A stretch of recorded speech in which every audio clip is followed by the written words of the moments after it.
You know, a lot of things growing up that weren't the best decisions. Some of them, you know, I don't regret because it was like maybe I was in fear for my life, you know, type things, and I did certain things, and whatever. It's part of my journey, my history. Right. You know, I'm not encouraging nobody to do any illegal activities, nothing based off my history, but it's what I had to go through to get here. You know, feel a little something. So when I get here, I'm unshakable, unmovable. There's nothing that phases me nowadays. You know.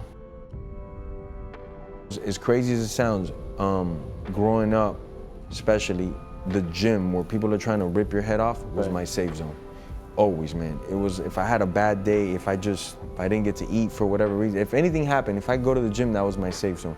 So I've always looked at the gym as like my temple, you know, like my place of peace. As crazy and as weird as that sounds.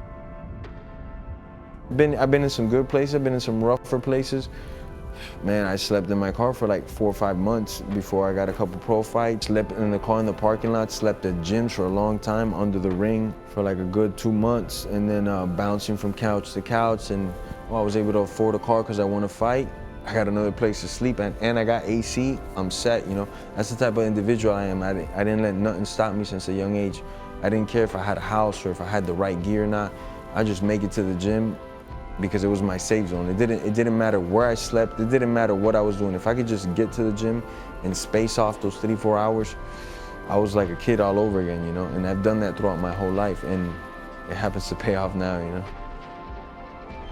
know? Life had hit me so much harder than anything you've seen on my pro career. Life at the age of like 12, 13 years old had hit me way harder, choked me out way harder than anything I had come in contact with in the sports world.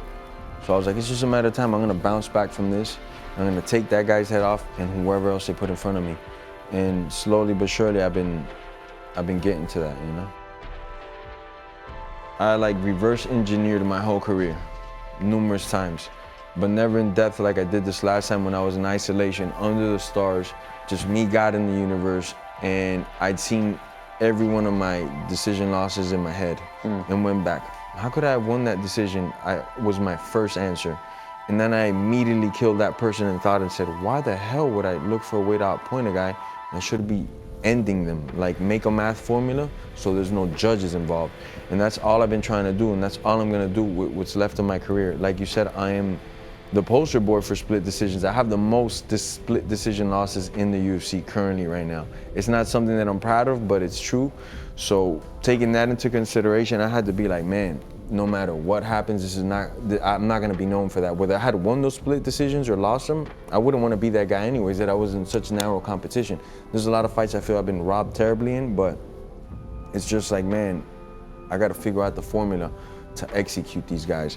Because when great sportsmen, when they're triple teaming a great player, let's say Michael Jordan, he finds a way to win. He finds a way to get those buckets. So I gotta find a way not to get to decisions. I gotta find a way to eliminate the opposition, separate myself from the pack, baptize these people, so there's no questions of who the better man is.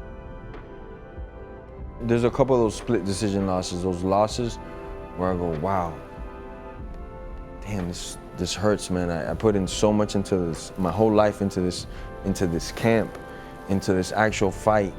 And then you hear something like 30, one judge 27 for him, then the other judge is 30, 27 for me, and then the other judge is 29, 28 for him.